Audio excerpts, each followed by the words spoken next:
గత వీడియోలో మనం వైయక్తిక భేదాల గురించి చెప్పుకున్నామండి. ఫస్ట్ వీడియోలో ఇది సెకండ్ వీడియో ప్రజ్ఞ టాపిక్ గురించి తెలుసుకుందామండి.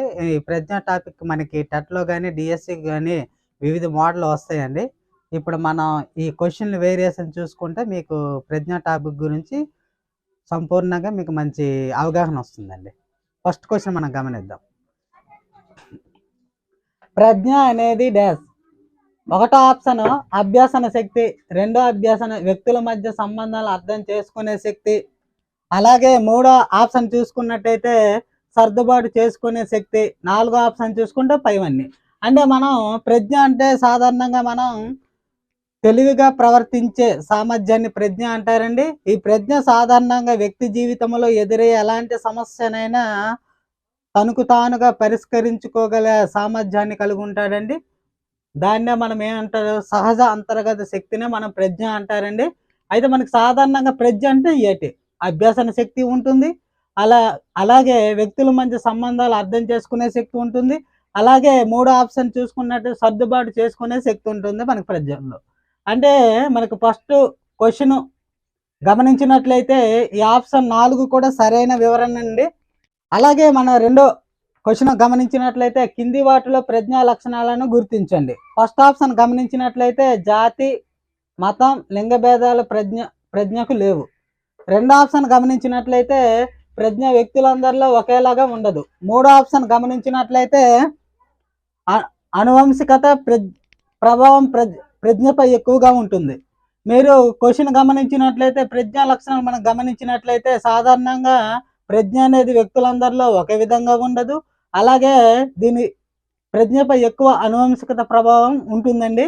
అలాగే జాతి, మత, లింగ భేదాలు దీనికి తావులేవు. అంటే మనకి ఈ క్వశ్చన్ బట్టి ఈ 4 ఆప్షన్లు కూడా సరైన వివరణేనండి. 4 ఆప్షన్ సరైన వివరణ అండి. మూడో క్వశ్చన్ మనం గమనించినట్లయితే వ్యక్తి యొక్క గ్రాహ్య శక్తిని ప్రజ్ఞ అన్నవారు ఎవరు క్రింది వాటిలో. మనం ఆల్రెడీ ఇంతవరకు చాలా మోడల్ చూసామండి. ఫస్ట్ ఆప్షన్ చూసుకుంటే గాల్టన్ అండి, రెండో ఆప్షన్ చూసుకుంటే పియాజ్ అండి, మూడో ఆప్షన్ చూసుకుంటే కోల్బర్గ్ అండి, నాలుగో ఆప్షన్ చూసుకుంటే ఎరిక్సన్ అండి. మనకి పియాజే సంజ్ఞానాత్మక సిద్ధాంతాన్ని ప్రవేశపెట్టాడని తెలుసండి. కోల్బర్గ్ చూసుకుంటే నైతిక వికాస సిద్ధాంతాన్ని ప్రవేశపెట్టాడండి. ఎరిక్సన్ మనోసాంఘిక వికాసాన్ని ప్రవేశపెట్టాడండి. అలాగే వ్యక్తి యొక్క గ్రాహ్య శక్తి మనం గమనించినట్లయితే గాల్టన్ అనే శాస్త్రవేత్త ఈ నిర్వచనం ఇవ్వడం జరిగిందండి. అలాగే నాలుగో క్వశ్చన్ గమనించినట్లయితే ప్రజ్ఞా లక్షణం కానిది ఏది క్రింది వాటిలో. మనం ఆప్షన్ బట్టి గమనించినట్లయితే ఫస్ట్ది సహజ అంతర్గత శక్తి. ఇప్పుడు మనం చెప్పుకున్నామండి ప్రజ్ఞ అనేది సహజ అంతర్గత శక్తిని మనం ప్రజ్ఞ అంటామని. అలాగే రెండో ఆప్షన్ గమనించినట్లయితే ఖచ్చితంగా కొలవగలము. ప్రజ్ఞను ఎప్పుడు కూడా మనం కొలవలేమండి. మూడో ఆప్షన్ గమనించినట్లయితే పరిసరాలతో సర్దుబాటుకు తోడ్పడుతుంది. ఏది తోడ్పడుతుంది? ప్రజ్ఞ అనేది తోడ్పడుతుంది. లక్షణంలో ఒక పాయింట్ అండి. అలాగే ప్రజ్ఞలో వ్యక్తి భేదాలుగా ఉంటాయండి. ఉదాహరణకి వ్యక్తి మన ప్రజ్ఞ గమనించినట్లయితే ఒకడు ప్రతిభావంతుడు కావచ్చు, ఒకడు నిదానాభ్యాసుడు కావచ్చు, మీరు సంరక్షకులు లేకపోతే పీడబ్ల్యూ యాక్ట్ కింద మనం గమనించినట్లయితే కొందరు చదవగలరు, చదవలేరు. అవి కూడా మనం గమనించవచ్చండి. ఇక్కడ ప్రజ్ఞా లక్షణం కానిది ఏంటంటే ఖచ్చితంగా కొలవగలము. ప్రజ్ఞ అనేది మనం ఎవరు కొలవలేమండి. రెండో ఆప్షన్ సరైన వివరణ అండి. ఐదో క్వశ్చన్ మనం గమనించినట్లయితే విద్యార్థి గణిత సమస్యలను స్వయంగా పరిష్కరించగలుగుట తార్నడైక్ ప్రకారం ఏ ప్రజ్ఞకు చెందింది? ఇక్కడ తార్నడైక్ వస్తే ప్రజ్ఞ ప్రకారంగా 3 ప్రజ్ఞలు తెలియజేశాడండి. ఒకటి మూర్త ప్రజ్ఞ అంటారండి. ఈ మూర్త ప్రజ్ఞ మనం యాంత్రిక ప్రజ్ఞ అంటారు. ఈ యాంత్రిక ప్రజ్ఞకు ఉదాహరణ ఏంటంటే ఫ్యాక్టరీలో వ్యక్తులు పనిచేసేటప్పుడు చాలా జాగ్రత్తగా ఉపయోగిస్తారు పరికరాలు. ఫర్ ఎగ్జాంపుల్ మనకి యాంత్రిక ప్రజ్ఞను మనం ఏంటంటారంటే మూర్త ప్రజ్ఞ అంటారు. రెండోది మనం గమనించినట్లయితే అమూర్త ప్రజ్ఞ అండి. సాధారణంగా ఎటువంటి సమస్యలు ఉన్నప్పటికీ కూడా విద్యార్థి వాటిని పరిష్కరించే క్యాపబిలిటీ ఉంటుంది. సింహాలు కావచ్చు, మాటలు కావచ్చు, పదాలు కావచ్చు, అవి ఎగ్జాంపుల్గా మనం చెప్పొచ్చు అండి. అమూర్త ప్రజ్ఞ అంటే చూడలేనిది. అలాగే మనం మూడోది చూసుకుంటే సాంఘిక ప్రజ్ఞ అంటారండి. సాంఘిక ప్రజ్ఞ అనేది వ్యక్తుల్లో తెలివిగా ఇప్పుడు ఉదాహరణకి ఎల్ఐసి ఏజెంటు ప్రతి ఒక్కరికి ప్రాంతాల్లో మనం గమనించినట్లయితే డబ్బులు కంటించిన రికవరీ చేయడం, ఇవన్నీ దేంతో కూడుకున్నది? ప్రజ్ఞ. ప్రజ్ఞ అంటే ఏంటి? తెలివితేటలతో కూడుకున్నది. మనం సాధారణంగా ప్రజ్ఞ అంటే ఏమన్నాం? సహజ అంతర్గత శక్తిని ప్రజ్ఞ అని తెలుసుకున్నామండి. అలాగే మీరు గమనించినట్లయితే విద్యార్థి గణిత సమస్యలను స్వయంగా పరిష్కరించగలుగుతున్నాడు. అంటే మనకి ఇది దేనికి, ఏ ప్రజ్ఞ కింద వస్తుంది? థార్నడైక్ అనే శాస్త్రవేత్త ప్రకారం అంటే మనకి రెండో ఆప్షన్ అండి అమూర్త ప్రజ్ఞకు సంబంధించిందండి ఇది. ఐదో క్వశ్చన్కి రెండో ఆప్షన్ సరైన వివరణ అండి. ఆరో క్వశ్చన్ మనం గమనించినట్లయితే ఏకకారక సిద్ధాంతాన్ని ప్రతిపాదించింది ఎవరు? ఇక్కడ మనకి ఆప్షన్లో 4 శాస్త్రవేత్తలు ఇచ్చారండి. ఫస్ట్ది టెర్మన్ అనే శాస్త్రవేత్త, అలాగే రెండో ఆప్షన్ గమనించినట్లయితే కార్ల్ స్పియర్మన్ అనే శాస్త్రవేత్త, మూడో ఆప్షన్ గమనించినట్లయితే థార్నడైక్, నాలుగో ఆప్షన్ గమనించినట్లయితే థరస్టన్. సాధారణంగా మన ఆప్షన్లోకి వెళ్తే టెర్మన్ అనే శాస్త్రవేత్త ప్రజ్ఞ గురించి అమూర్త ప్రజ్ఞని తెలియజేశారండి. స్పియర్మన్ అనేది ద్వికారక సిద్ధాంతాన్ని ప్రవేశపెట్టారండి. థార్నడైక్ అనే శాస్త్రవేత్త ఇతని యత్నదోష సిద్ధాంతాన్ని మరియు బహుకారక సిద్ధాంతాన్ని కూడా తెలియజేశాడండి. థరస్టన్ అనే శాస్త్రవేత్త సామూహిక కారక సిద్ధాంతాన్ని ప్రవేశపెట్టాడండి. మనం క్వశ్చన్ గమనించినట్లయితే ఏకకారక సిద్ధాంతాన్ని ప్రతిపాదించింది ఎవరంటే టెర్మన్ అనే శాస్త్రవేత్త అండి. ఏకకారక సిద్ధాంతాన్ని మనము సాంప్రదాయక సిద్ధాంతం అని కూడా అంటారండి. ఈ ఏకకారక సిద్ధాంతాన్ని 3 శాస్త్రవేత్తలు అభివృద్ధి పరిచారండి. అందులో ఫస్ట్ రెండోది ఎబ్బింగ్హౌస్, మూడోది టెర్మన్ అండి. ఈ 3 శాస్త్రవేత్తలు కూడా మనకి ఏకకారక సిద్ధాంతాన్ని అభివృద్ధి పరిచి బలపరిచారండి. మనకి ఏకకారక సిద్ధాంతాన్ని ప్రతిపాదించింది ఎవరంటే ఫస్ట్ ఆప్షన్ అయినటువంటి టెర్మన్ అనే శాస్త్రవేత్త ప్రతిపాదించారండి.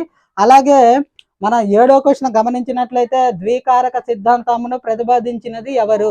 మనం ఫస్ట్ ఆప్షన్ చూసుకుంటే థార్నడైక్ అన్నామండి. థార్నడైక్ బహుకారక సిద్ధాంతాన్ని ప్రవేశపెట్టారండి. అలాగే రెండో ఆప్షన్ చూసుకుంటే టెర్మన్ అనే శాస్త్రవేత్త ఏకకారక సిద్ధాంతాన్ని బలోపేతం చేశారండి. ఎబ్బింగ్హౌస్ అనేవారు ధారణ వక్రరేఖలను ప్రవేశపెట్టారండి. అలాగే మానవ సాంఘిక ప్రయోగశాల కూడా ఇతను ముఖ్య పాత్ర పోషించారండి. ఇతను కానీ గాల్టన్ అనే శాస్త్రవేత్త కానీ మానవ సాంఘిక ప్రయోగశాల గురించి బాగా వివరణ ఇచ్చారండి. అలాగే 4వ ఆప్షన్ చూసుకుంటే టెర్న్ అండి. ఇతను ఏకకారక సిద్ధాంతానికి అభివృద్ధి పరచడంలో ఇతను రెండో వ్యక్తి అండి. స్టెర్న్ అనే శాస్త్రవేత్త ఫ్రాన్స్, జర్మనీ దేశానికి చెందినవాడండి. అది కూడా మీరు గమనించాలండి. 7వ క్వశ్చన్కి ద్వికారక సిద్ధాంతాన్ని ప్రవేశపెట్టింది ఎవరంటే మనకి కార్ల్ స్పియర్మన్ ద్వికారక సిద్ధాంతాన్ని ప్రవేశపెట్టింది ఎవరంటే కార్ల్ స్పియర్మన్ అండి. మనకి సాధారణంగా ద్వికారక సిద్ధాంతాన్ని ప్రవేశపెట్టిన శాస్త్రవేత్త ఎవరంటే స్పియర్మన్ అండి. రెండో ఆప్షన్ సరైన వివరణ అండి. మీకు ఫస్ట్ ఆప్షన్ తెలుసు, థార్నడైక్ బహుకారక సిద్ధాంతాన్ని ప్రవేశపెట్టారని, ఎబ్బింగ్హౌస్ ధారణ వక్రరేఖలు పర్సంటేజ్ గురించి తెలియజేశారని, స్థితి విస్తృతి ఎలా మర్చిపోతాడు ఒక విద్యార్థి అనేది ఇతను తెలియజేశారండి. స్టెర్న్ అనే శాస్త్రవేత్త ఏకకారక సిద్ధాంతాన్ని గురించి మొట్టమొదటిగా ఇతను తెలియజేశారండి. అలాగే ఈ ఏకకారక సిద్ధాంతం వల్ల 3 తెలియజేశారండి. ఒకటోది స్టెర్న్, రెండోది టెర్మన్, మూడోది ఏమొచ్చి ఎబ్బింగ్హౌస్ అండి. వీళ్ళు 3 బలోపేతం చేశారండి ఏకకారక సిద్ధాంతం. 8వ క్వశ్చన్ గమనించినట్లయితే బహుళ ప్రజ్ఞ సిద్ధాంతాన్ని ప్రతిపాదించింది ఎవరు? ఫస్ట్ ఆప్షన్ గమనించినట్లయితే గోల్డ్మెన్, ఇతను ఉద్వేగ ప్రజ్ఞను ప్రవేశపెట్టారు. రెండోది గార్డినర్ బహుళ ప్రజ్ఞ సిద్ధాంతాన్ని ప్రవేశపెట్టారు, గార్డినర్ అనే శాస్త్రవేత్త. మూడోది మనం గమనించినట్లయితే వెస్లర్ అనేవారు Wechsler intelligence scale for childrens గురించి ఇతను ప్రవేశపెట్టారు. గిల్ఫర్డ్ అనే శాస్త్రవేత్త ప్రజ్ఞా స్వరూప సిద్ధాంతాన్ని ప్రవేశపెట్టారు. మనకి 8వ క్వశ్చన్ బట్టి చూస్తే బహుళ ప్రజ్ఞ సిద్ధాంతాన్ని ప్రతిపాదించింది గార్డినర్. రెండో ఆప్షన్ సరైన వివరణ అండి. అలాగే 9వ క్వశ్చన్ గమనించినట్లయితే గార్డినర్ బహుళ ప్రజ్ఞా సిద్ధాంతాన్ని ఎన్ని రకాలుగా వర్గీకరించారు? ఫస్ట్ ఆప్షన్ 10, రెండో ఆప్షన్ 3, మూడో ఆప్షన్ 8, నాలుగో ఆప్షన్ 7. మనకి ఫస్ట్ ఆప్షన్ 10 చూసుకుంటే దీన్ని Wechsler intelligence scale for children అనే వెస్లర్ అనే శాస్త్రవేత్త 10 రకాలుగా వర్గీకరించారు. అవి 10 రకాలుగా, అందులో నిష్పాదన పరీక్షలు అలాగే శాబ్దిక పరీక్షల గురించి వివరించారు. 3 రకాలు అనేది థార్నడైక్ అనే శాస్త్రవేత్త వివరించారు. 8 రకాలు చూసుకుంటే మనకి గార్డెనర్ అనే శాస్త్రవేత్త ప్రతిపాదించడం జరిగింది. ఆ 8 ఏంటంటే మనం వరుసగా గమనించినట్లయితే ఫస్ట్‌ది శాబ్దిక భాష సంబంధించిన ప్రజ్ఞ, రెండోది గణిత తార్కిక ప్రజ్ఞ, మూడోది సంగీతాలయ ప్రజ్ఞ, నాలుగోది దృశ్య ప్రాదేశిక ప్రజ్ఞ, ఐదోది మనం గమనించినట్లయితే శారీరక కండర స్పర్శాత్మక ప్రజ్ఞ, ఆరోది మనం గమనించినట్లయితే వ్యక్తాంతర ప్రజ్ఞ, ఏడోది చూసుకున్నట్లయితే వ్యక్తి అంతర్గత ప్రజ్ఞ, ఎనిమిదోది చూసుకుంటే మనకి ప్రకృతి సంబంధించి ప్రజ్ఞ అనే 8 రకాలుగా మన గార్డెనర్ అనే శాస్త్రవేత్త ప్రతిపాదించడం జరిగింది. మనకి మూడో ఆన్సరు 9వ క్వశ్చన్కి సరైన వివరణ అండి. అలాగే 10వ క్వశ్చన్ గమనించినట్లయితే గార్డెనర్ ఏ దేశానికి చెందినవాడు? ఇతను సాధారణంగా గార్డెనర్ అనే శాస్త్రవేత్త అమెరికా దేశానికి చెందినవాడండి. 4వ ఆప్షన్ సరైన వివరణ అండి. అలాగే 11వ క్వశ్చన్ మీరు గమనించినట్లయితే ఈ రకం ప్రజ్ఞ గలవారు సాంఘిక నేర్పరులు. ఆల్రెడీ మనం బహుళ ప్రజ్ఞ అని ప్రతిపాదించింది గార్డెనర్ అండి. ఇతను 8 రకాలుగా వర్గీకరించారని తెలుసుకున్నాం. అందులో భాగంగా మనకి ప్రజ్ఞ కలిగిన వారు సాంఘిక నేర్పరులని ఎవరని అంటారు? సాంఘిక నేర్పరులు అంటే ఉదాహరణకి నాయకులు, సంఘ సేవకులు అని వస్తారండి. అయితే ఇందులో మనం చూసుకుంటే ప్రాదేశిక ప్రజ్ఞ అనేది చిత్ర నేర్పరులకు సంబంధించింది. రెండో ఆప్షన్ గమనించినట్లయితే వ్యక్తి అంతర ప్రజ్ఞ అంటే వ్యక్తి అంతర ప్రజ్ఞ మనం సాంఘిక నేర్పరులు అని కూడా అంటారు. మూడో ఆప్షన్ గమనించినట్లయితే శారీరక గతి సంవేదన ప్రజ్ఞ, దీన్నే శారీరక కండర స్పర్శాత్మక ప్రజ్ఞ అని కూడా అంటారు. దీనికి ఉదాహరణగా జిమ్నాటిక్స్, డాన్సర్లు అని కూడా మనం చెప్పొచ్చు. నాలుగో ఆప్షన్ గమనించినట్లయితే వ్యక్తి అంతర్గత ప్రజ్ఞ. ఈ వ్యక్తి అంతర్గత ప్రజ్ఞ గమనించినట్లయితే ఇక్కడ మనకి తత్వవేత్తలు, మేధావులు వస్తారండి. అలాగే దీన్నే మనము స్వీయ నేర్పరులు అని కూడా అంటాము. 11వ క్వశ్చన్ బట్టి సాంఘిక నేర్పరులు ఎవరు అంటే మనకి వ్యక్తి అంతర్గత ప్రజ్ఞలోకి వస్తారండి. వ్యక్తి అంతర్గత అయితే మనకి స్వీయ నేర్పరులు వస్తారండి. మేధావులు, తత్వవేత్తలు వస్తారండి. అంటే మనకి 11వ క్వశ్చన్కి రెండో ఆన్సర్ సరైన వివరణ అండి. అలాగే 12వ క్వశ్చన్ మనం గమనించినట్లయితే క్రింది ప్రజ్ఞ గలవారు చిత్ర నేర్పరులు ఎవరు? ఫస్ట్ది పరస్పర వ్యక్తిత్వ ప్రజ్ఞ, దీన్నే మనం వ్యక్తి అంతర ప్రజ్ఞ అంటాం. వ్యక్తి అంతర ప్రజ్ఞ గలవారు సాంఘిక నేర్పరులు అండి. అదే వ్యక్తి అంతర్గత అయితే మేధావులు వస్తారండి. రెండో ఆప్షన్ మనం గమనించినట్లయితే దృశ్య ప్రాదేశిక ప్రజ్ఞ. ఇక్కడ ఏ నేర్పరులు వస్తారంటే చిత్ర నేర్పరులు మరియు కళల్లో నేర్పరులు వస్తారండి. దృశ్య ప్రాదేశిక ప్రజ్ఞలో మూడో రకం సంవేదన ప్రజ్ఞ, ఇది శాబ్దిక దీనికి సంబంధించింది. కండర సంబంధించిందండి. ఇది కండర అంటే శారీరక కండర సంవేదన ప్రజ్ఞ అంటారండి. ఇందులో జిమ్నాటిక్స్, డాన్సర్లు వస్తారండి. అలాగే వ్యక్తి అంతర్గత ప్రజ్ఞ, దీన్నే స్వీయ నేర్పరులు, తత్వవేత్తలు వస్తారండి. మనకు అడిగింది చిత్ర నేర్పరులు కాబట్టి 12వ క్వశ్చన్కి రెండో ఆన్సరు సరైన వివరణ అండి. అలాగే 13వ క్వశ్చన్ మీరు గమనించినట్లయితే అమూర్త ఆలోచన సామర్థ్య ప్రజ్ఞ అనవారు ఎవరు? క్రింది వాటిలో ఫస్ట్ ఆప్షన్ గమనించే గార్డెనర్ అనే శాస్త్రవేత్త బహుళ ప్రజ్ఞ సిద్ధాంతాన్ని ప్రవేశపెట్టారండి. రెండో ఆప్షన్ గమనించినట్లయితే గిల్ఫర్డ్ అనే శాస్త్రవేత్త స్వరూప సిద్ధాంతాన్ని ప్రవేశపెట్టారండి. మూడో ఆప్షన్ గమనించినట్లయితే పియాజే అనే శాస్త్రవేత్త సంజనాత్మక వికాస సిద్ధాంతాన్ని ప్రవేశపెట్టారండి. నాలుగో ఆప్షన్ గమనించినట్లయితే టెర్మన్ అనే శాస్త్రవేత్త ఏకకారక సిద్ధాంతాన్ని ప్రవేశపెట్టారండి. దానికే మరొక పేరు సాంప్రదాయక సిద్ధాంతం అని కూడా అంటారండి. అమూర్త ఆలోచన సామర్థ్యమే ప్రజ్ఞ అన్నవారు ఎవరంటే మనకి ఇక్కడ టెర్మన్ అనే శాస్త్రవేత్త వస్తారండి. 13వ క్వశ్చన్కి మనకి 4వ ఆప్షన్ సరైన వివరణ అండి. మనం 14వ క్వశ్చన్ మనం గమనించినట్లయితే కవులు, రచయితలు, కళలో నేర్పరులు గార్డెనర్ అనే శాస్త్రవేత్త ప్రకారం ఏ ప్రజ్ఞకు చెందింది? మనం గమనించినట్లయితే గార్డెనర్ అనే శాస్త్రవేత్త అమెరికా దేశానికి చెందినవాడని, అలాగే 8 రకాల ప్రజ్ఞల గురించి తెలియజేశాడని మనం తెలుసుకున్నామండి. అందులో కవులు, రచయితలు ఫస్ట్ శాబ్దిక భాష సంబంధించిన ప్రజ్ఞలోకి వస్తారండి. కళల్లో నేర్పరులు లేక చిత్ర నేర్పరులు అని ఎవరిని అంటారంటే దృశ్య ప్రాదేశిక ప్రజ్ఞకు చెందిన వారండి. రెండో ఆప్షన్ మనం గమనించినట్లయితే సంగీతాలయ అంటే ఇక్కడ డాన్సర్లు వస్తారండి. సంగీతము, నాట్యము అంటే లలిత కళలు అభ్యాసనం చేసిన వారందరూ కూడా సంగీతాలయ ప్రజ్ఞకు వస్తారండి. అలాగే శారీరక గతి సంవేదన ప్రజ్ఞకు చెందిన వారు జిమ్నాటిక్స్, డాన్సర్లు వస్తారండి. మూడో ఆప్షన్ గమనించినట్లయితే వ్యక్తి అంతర ప్రజ్ఞకి చూసుకున్నట్లయితే సాంఘిక నేర్పరులు వస్తారండి. వ్యక్తి అంతర్గత ప్రజ్ఞకు చెందిన వారు మాత్రం స్వీయ నేర్పరులకు వస్తారండి. నాలుగో ఆప్షన్ గమనించినట్లయితే గణిత తార్కిక ప్రజ్ఞకు చెందినవారు గణిత శాస్త్రవేత్తలు వస్తారండి. ప్రకృతి సంబంధించిన ప్రజ్ఞ మనం గమనిస్తే ఇందులో మనకి పర్యావరణ శాస్త్రవేత్తలు సంబంధించిన వారు వస్తారండి. అంటే మనకి 14వ క్వశ్చన్ బట్టి కవులు, రచయితలు, కళలో నేర్పరులు ఎవరు వస్తారంటే శాబ్దిక భాష సంబంధించిన ప్రజ్ఞ కవులు, రచయితలకు సంబంధించిందండి. అలాగే కళల్లో నేర్పరులు దృశ్య ప్రాదేశిక ప్రజ్ఞకు సంబంధించిందండి. 14వ క్వశ్చన్ మనం గమనించినట్లయితే 1వ ఆప్షన్ సరైన వివరణ అండి. 15వ క్వశ్చన్ మనం గమనించినట్లయితే ఫ్రేమ్ ఆఫ్ మైండ్ అనే గ్రంథాన్ని రచించింది ఎవరు? మనం ఈ గ్రంథాల నుండి ప్రతి ఒక్క శాస్త్రవేత్త రచించిన గ్రంథాల నుండి ఒక బిట్ కన్ఫర్మ్గా వస్తుందండి.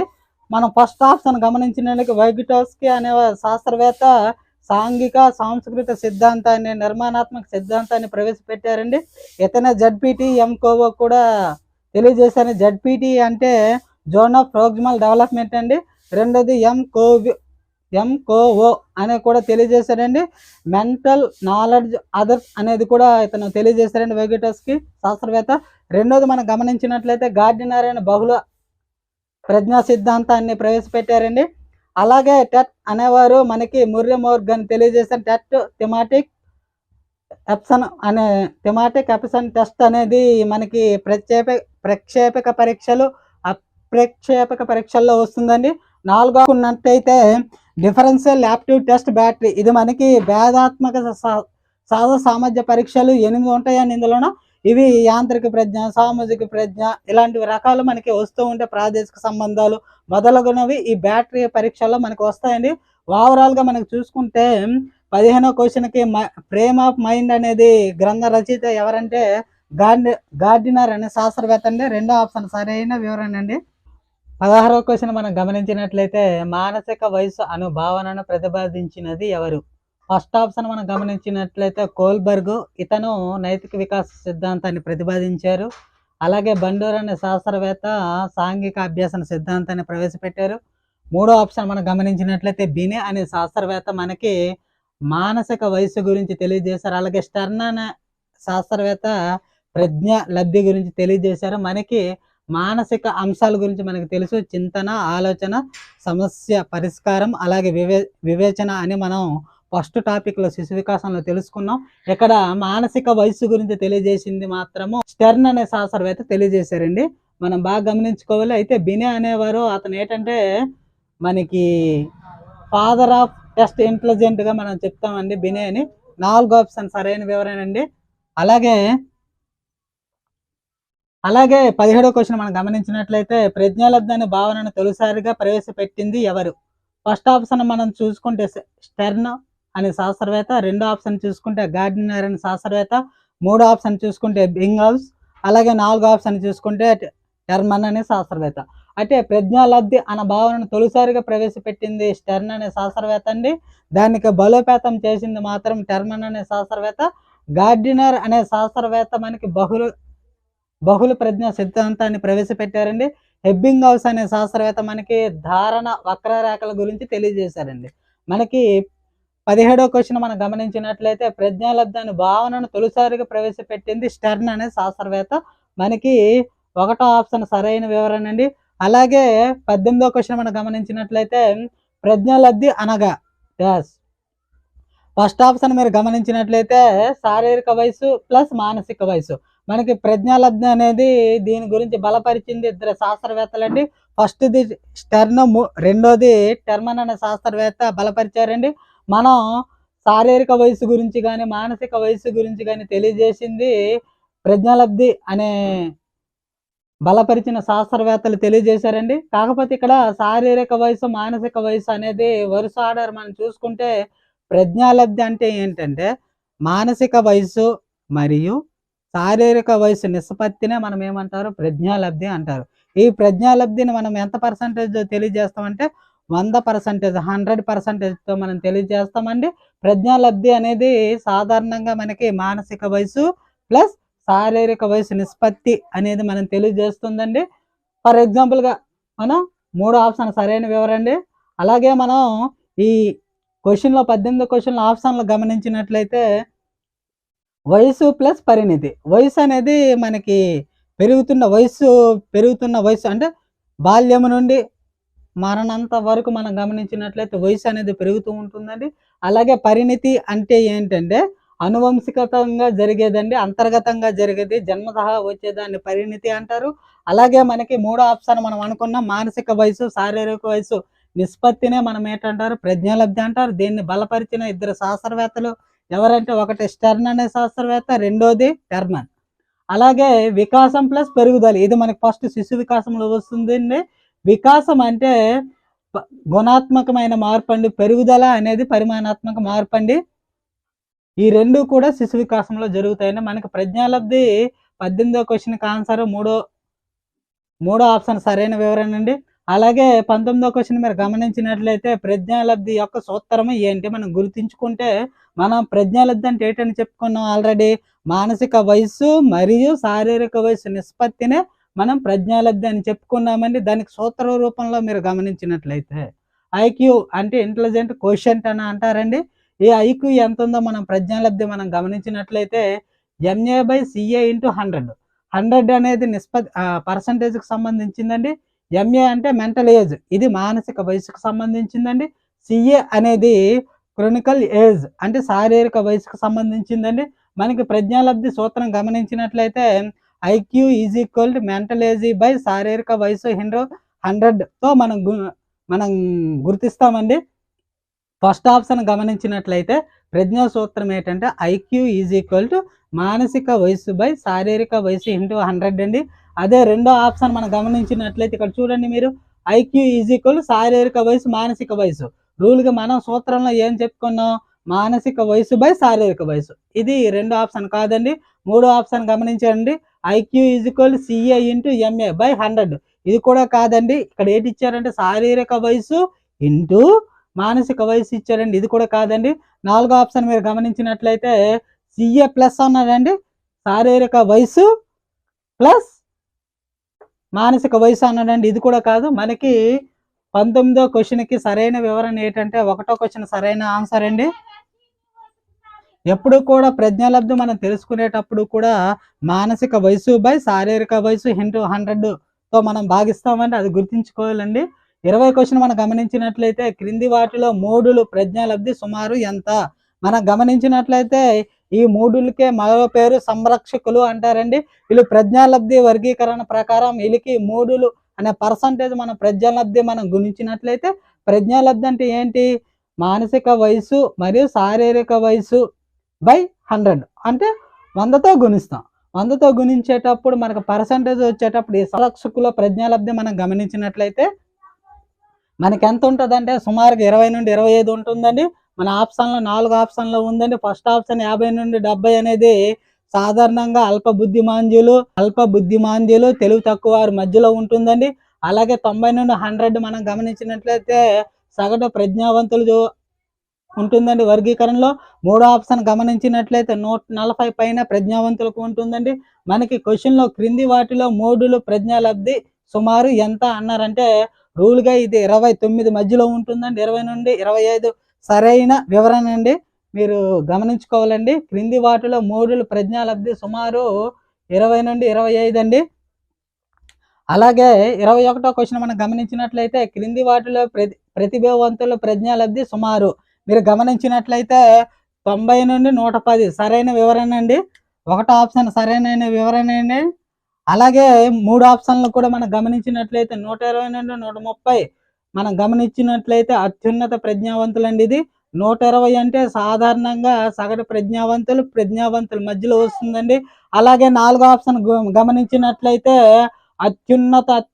అత్యున్నత లేకపోతే అత్యధిక ప్రజ్ఞావంతులు మనం గమనించినట్లయితే సుమారుగా అది 120 నుండి 130 ఉంటుందండి. ఇంకా ప్రజ్ఞా లెవెల్స్ తీవ్ర స్థాయిలో ఉంటే ప్రజ్ఞావంతులు 140 నుండి 160 మధ్యలో ఉంటుందండి.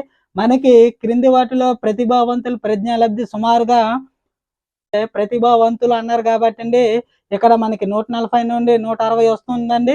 ఫస్ట్ ఆప్షన్ ఇది సగటు ప్రజ్ఞావంతులు అండి. సారీ, మీరు ఒకసారి గమనించుకోవాలండి ఈ ఆప్షన్స్. మనకి 4వ ఆప్షన్ సరైన వివరణ అండి. మనకి సాధారణంగా ఒకటో ఆప్షన్ కాదండి, ఇది సగటు ప్రజ్ఞావంతులకు సంబంధించిందండి. అలాగే మనకి 22వ క్వశ్చన్ మనం గమనించినట్లయితే ప్రజ్ఞా స్వరూప సిద్ధాంతాన్ని ప్రతిపాదించింది ఎవరు? ఫస్ట్ ఆప్షన్ చూసుకుంటే ఇది వెస్లర్ అండి. వెస్లర్ అని మీరు గమనించినట్లయితే ఈ వెస్లర్ అనే శాస్త్రవేత్త మనకి 10 రకాల నిష్పాదనను తెలియజేశారండి. ఒకటి శాబ్దిక నిష్పాదన రకాలని 10 రకాలుగా విభజించారండి. వెస్లర్ అనే దానికి meaning Wechsler intelligent scale for childrens అని అంటారండి. అలాగే రెండో ఆప్షన్ మనం గమనించినట్లయితే గార్డినర్, ఇతను బహుళ ప్రజ్ఞా సిద్ధాంతాన్ని ప్రవేశపెట్టారండి. అలాగే టెర్మన్ అనే శాస్త్రవేత్త ప్రజ్ఞాలబ్ధి అనే భావనను బలపరిచారండి. అలాగే జేపీ గిల్ఫర్డ్ అనే శాస్త్రవేత్త మనకి ప్రజ్ఞా స్వరూప సిద్ధాంతాన్ని ప్రతిపాదించారండి. ఈ 22వ క్వశ్చన్కి మనకి 4 ఆప్షన్ సరైన వివరణ అండి. అలాగే 23వ క్వశ్చన్ మీరు గమనించినట్లయితే ప్రజ్ఞాలబ్ధి వర్గీకరణ ప్రకారం ఉన్నవారిని గుర్తించండి. సాధారణంగా మనకి ప్రజ్ఞాలబ్ధి వర్గీకరణ మీరు చూసుకుంటే ఫస్ట్ది సంరక్షకులు, రెండోది మనం చూసుకుంటే బుద్ధిహీనులు, మూడోది చూసుకుంటే అల్ప బుద్ధిహీనులు, నాలుగోది చూసుకుంటే తెలివి తక్కువవారు, 5 చూసుకుంటే సగటు ప్రజ్ఞావంతులు, 6 చూసుకుంటే మనకి ఉన్నత ప్రతిభావంతులు, అత్యున్నత ప్రతిభావంతులు అనే వర్గీకరణ వస్తుందండి. ఆ వర్గీకరణలో మనం గమనించినట్లయితే ఇక్కడ మనకు ఫస్ట్ ఆప్షన్ నిదాన అభ్యాసకులు ఇచ్చారు. అలాగే రెండోది మనం గమనించినట్లయితే ఉన్నత ప్రజ్ఞావంతులు ఇచ్చారు. అలాగే మూడో ఆప్షన్ చూసుకుంటే ప్రజ్ఞావంతులు ఇచ్చారు. పైవన్నీ సరైన వివరణ అండి. అలాగే నిదాన అభ్యాసకుల పర్సంటేజ్ మనం గమనించుకున్నట్లయితే ప్రజ్ఞాలబ్ధి సుమారు 70 నుండి 89 మధ్యలో ఉంటుందండి. అలాగే ఉన్నత ప్రజ్ఞావంతులు చూసుకుంటే 120 నుండి 130 పైన ఉంటుందండి. ప్రజ్ఞావంతులు చూసుకుంటే 140 పైన ఉంటుందండి. మనకి 23 ఆన్సర్ మనం గమనించినట్లయితే 4 ఆప్షన్ సరైన వివరణ అండి. అలాగే 24వ క్వశ్చన్ మనం గమనించినట్లయితే ప్రజ్ఞా మాపని ఉద్యమ పితామహుడు ఎవరు? మనం గమనించినట్లయితే టెర్మన్ అనే శాస్త్రవేత్త ఇతను ప్రజ్ఞాలబ్ధిని బలపరిచారండి. ఇతను స్టెర్న్ అనే శాస్త్రవేత్త ఇద్దరు కలిసి మనకి ప్రజ్ఞాలబ్ధి గురించి, ప్రజ్ఞాలబ్ధి అంటే మనం ఏంటని చెప్పుకున్నాం, మానసిక వయసు మరియు శారీరక వయసు నిష్పత్తిని ప్రజ్ఞాలబ్ధి ఒక వ్యక్తిలో ఎలా ఉంటుందనేది టెర్మన్ మరియు స్టెర్న్ అనే శాస్త్రవేత్తలు బలపరిచారండి. మనకి క్వశ్చన్లో ఇచ్చింది ఏంటంటే ప్రజ్ఞా మాపన ఉద్యమ పితామహుడు ఎవరు? టెర్మన్ అనే శాస్త్రవేత్త కాదండి, బినే అనే శాస్త్రవేత్త ప్రజ్ఞా మాపన ఉద్యమ సిద్ధాంతాన్ని ప్రవేశపెట్టారండి. మనకి రెండో ఆప్షన్ సరైన వివరణ అండి. మూడో ఆప్షన్ మనం గమనించినట్లయితే థార్నడైక్ అనే శాస్త్రవేత్త యత్నదోష సిద్ధాంతాన్ని మరియు బహుకారక సిద్ధాంతాన్ని ప్రవేశపెట్టారండి. అలాగే నాలుగో ఆప్షన్ మనం గమనించినట్లయితే ఎరిక్సన్, ఇతను మనోసాంఘిక వికాస సిద్ధాంతాన్ని ప్రవేశపెట్టారండి. ఎరిక్సన్ అనే శాస్త్రవేత్త. మనకి 24వ క్వశ్చన్కి రెండో ఆప్షన్ సరైన వివరణ అండి. 25వ క్వశ్చన్ మనం గమనించినట్లయితే మొట్టమొదటి ప్రజ్ఞా మాపని పేరు ఏంటి? మన ఆప్షన్లు గమనించినట్లయితే ట్యాట్ ఇది మనం గమనించుకున్నట్లయితే ప్రక్షేపక పరీక్షలకు సంబంధించిందండి. దీని వివరణ ఏంటంటే థెమాటిక్ అపెర్సెప్షన్ టెస్ట్ అండి. రెండోది మనం చూసుకుంటే ప్రక్షేపణ పరీక్షకు సంబంధించిందని ఇది కూడా చిల్డ్రన్ అబ్సర్వ్ టెస్ట్ అంటారండి. నిష్పాదన అనేది మనకి వెస్లర్ తెలియజేశాడండి. నిష్పాదనలో మనకి చిత్ర పూరణ పరీక్ష, చిత్ర అమెరిక పరీక్ష, అలాగే బ్లాక్ డిజైన్ పరీక్ష, వస్తు సమాఖ్య, శిక్షణ సమాఖ్య అనే దాన్ని నిష్పాదనలో వెస్లర్ అనే శాస్త్రవేత్త తెలియజేశారండి. అలాగే మనకి 25వ క్వశ్చన్లో మొట్టమొదటి ప్రజ్ఞామాపన ఏదంటే బినే అనే శాస్త్రవేత్త సమాన్ ప్రజ్ఞామాపన తెలియజేశారండి. ఇందులో 30 ప్రశ్నలు ఉంటాయండి. ఇది చాలా ఇంపార్టెంట్ అండి. ఇది గురించి బినే అనే శాస్త్రవేత్త మొట్టమొదటిగా ప్రజ్ఞామాపన గురించి తెలియజేశారండి. మనకి 25వ క్వశ్చన్కి 4 ఆప్షన్ సరైన వివరణ అండి. అలాగే 26వ క్వశ్చన్ మనం చూసుకున్నట్టయితే ఫాదర్ ఆఫ్ ఇంటెలిజెంట్ టెస్ట్గా పిలువబడేది ఎవరు?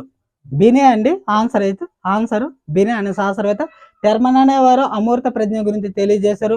బండూరా అనే శాస్త్రవేత్త మనకి సాంఘిక అభ్యాసనాన్ని, నమూనా సిద్ధాంతాన్ని కూడా తెలియజేశారండి. పరిశీలన సిద్ధాంతం అని కూడా అంటారండి సాంఘిక అభ్యాసనాన్ని. పావులో అనే శాస్త్రవేత్త ఇతను మనకి శాస్త్రీయ నిబంధన, కార్యసాధక నిబంధనను స్కిన్నర్ తెలియజేశారండి. యత్నదోష సిద్ధాంతాన్ని థార్నడైక్ తెలియజేశారండి. మనకి పావులో అనే శాస్త్రవేత్త మనకి తెలియజేసిన సిద్ధాంతం ఏంటంటే శాస్త్రీయ సిద్ధాంతం అంటారండి. మనకి ఓవరాల్గా ఫాదర్ ఆఫ్ ఇంటెలిజెంట్ టెస్ట్గా పిలువబడేవారు ఎవరంటే బినే అండి. మనకి 1వ ఆప్షన్ సరైన వివరణ అండి.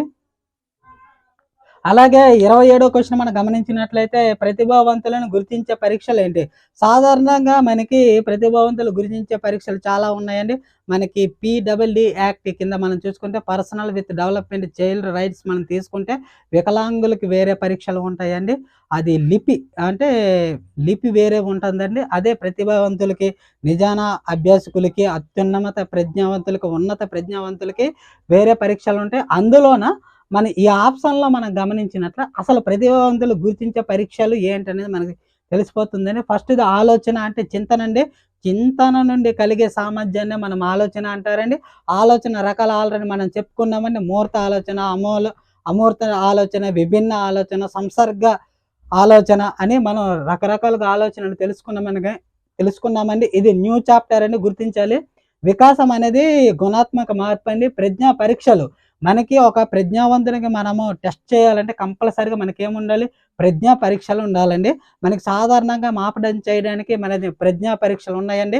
ఒకటోది మనం చూసుకుంటే వేగ పరీక్షలు, సెక్స్ పరీక్షలు, అలాగే నిష్పాదన పరీక్షలు, వైయక్తిక పరీక్షలు, నిష్పాదన పరీక్షలు, ఇవన్నీ కూడా మనకి 4 రకాలుగా వివరించారండి. అవి ఏంటంటే విషయ అవగాహన, నిర్వహణ పరంగా, కాలానుగుణంగా అవన్నీ కూడా ప్రజ్ఞా పరీక్షలు అనుసరించి ఒక వ్యక్తి మనం ఎలా మాపనం చేయాలనేది తెలియజేశారండి ప్రజ్ఞా పరీక్షల టాపిక్లో.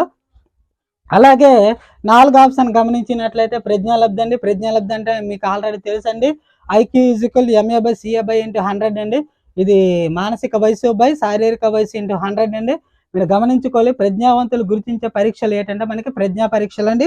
ప్రజ్ఞా పరీక్షలు తర్వాత వస్తుందండి. ఆ వర్గీకరణ కూడా మనకి నిష్పాదన పరీక్షలు, ఆల్ఫా బీటా పరీక్షలు, తర్వాత Wechsler intelligence scale for childrens, మళ్ళా draw a personal test, army alpha పరీక్ష మొదలగున పరీక్షలు డిఫరెంట్ వేవ్ కూడా వస్తాయండి. అవి కూడా మీరు గమనించుకోవాలి. అలాగే మనకి 27వ క్వశ్చన్కి ఆన్సర్ ఏంటంటే మూడో ఆప్షన్ సరైన వివరణ అండి. 28వ క్వశ్చన్ మనం గమనించినట్లయితే ఈ రకం బుద్ధిహీనుల ప్రజ్ఞాలబ్ధి సుమారు ఎంత ఉంటుంది? బుద్ధిహీనులు అంటే మనకి ఆల్రెడీ మనం 8 స్టెప్స్ చెప్పుకున్నాం కదండి. ప్రజ్ఞాలబ్ధి వర్గీకరణ వివిధ రకాలుగా విభజించారండి. అందులో ఫస్ట్ మూఢులు లేక సంరక్షకులు, రెండోది బుద్ధిహీనులు, మూడోది అల్పబుద్ధులు, నాలుగోది తెలివి తక్కువారు, సగటు ప్రజ్ఞావంతులు, ప్రతిభావంతులు, అత్యున్నత ప్రజ్ఞావంతులు, అధిక ప్రజ్ఞావంతులు, ఇలా వివిధ రకాలుగా మనకు వర్గీకరించారండి. వాళ్ళ పర్సంటేజ్ మనం గమనించుకున్నట్లయితే బుద్ధిహీనుల పర్సంటేజ్ అంటే సుమారుగా వర్గీకరణ ఎంత పర్సంటేజ్ వీళ్ళకి గుర్తుంటుంది? అది మనం గమనించినట్లయితే 70 నుండి 80 అనేది నిదాన అభ్యాసకులు లేక తెలివి తక్కువారు, 26 నుండి 46 మనకి సాధారణంగా బుద్ధిహీనుల కింద వస్తుందండి.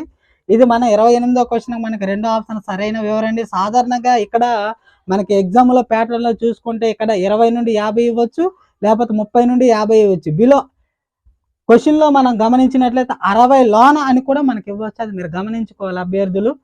ఈ రకం బుద్ధిహీనుల ప్రజ్ఞాలబ్ధి సుమారు మనకి 26 నుండి 49 మధ్యలో. ఇది BED టెక్స్ట్ బుక్లో ఉందండి. డైట్లో కొద్దిగా లేటెస్ట్గా కొన్ని ఎగ్జామ్లో మనకి 60 లోగా అని కూడా ఇచ్చున్నారండి. అది కూడా గమనించాలి.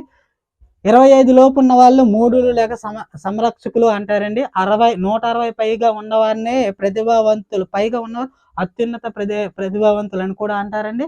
మీరు సాధారణంగా ఈ రకం బుద్ధిహీనులు మనం గమనించినట్లయితే 26, 49 మధ్యలో ఉంటారండి. 28వ క్వశ్చన్కి మనకి రెండో ఆప్షన్ సరైన వివరణ అండి. ఈ ప్రజ్ఞాలబ్ధి వర్గీకరణ చాలా మోస్ట్ ఇంపార్టెంట్. మీరు ఒకసారి ఆ పర్సంటేజ్ ఏంటి అనేది మీరు ఒకసారి గుర్తిట్టుకోవాలండి.